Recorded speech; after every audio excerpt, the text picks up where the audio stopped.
വെള്ളിയാഴ്ച സുബഹി നിസ്കാരത്തിന് മുമ്പ്, നാളെ രാവിലെ സുബഹി നമസ്കാരത്തിന് മുമ്പ് 3 പ്രാവശ്യം ആരെങ്കിലും ഈ പറയുന്ന ഒരു ദിക്റ് പറഞ്ഞാൽ അവന്റെ സർവ്വ പാപങ്ങളും പുറത്തു കൊടുക്കുമെന്ന് മഹാനായി നബിയുനാ റസൂലുള്ളാഹി സ്വല്ലല്ലാഹു അലൈഹി വസല്ലമ തങ്ങൾ പറയുന്നു, ഞാൻ പറയുന്ന ഒരു ദിക്റ് നാളെ സുബഹിയുടെ ജമാഅത്ത് നിസ്കാരത്തിന് മുമ്പായിട്ടൊരു 3 പ്രാവശ്യം പറയുന്നതിലൂടെ പ്രഭാതത്തിൽ തന്നെ നിന്റെ പാപങ്ങൾ അല്ലാഹു പൊറുക്കുകയാ.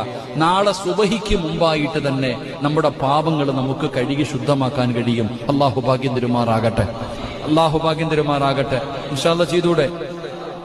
അസ്തഗ്ഫിറുല്ലാഹല്ലദീ ലാ ഇലാഹ ഔമലുദിച്ചൊരു നൂറഴകേ, അന്ധത മാറ്റിയ കാമിലരേ, അമ്പിയ രാജാ പ്രഭു ഗുരുവേ, അഖില ജഗത്തിൻ സയ്യിദരേ,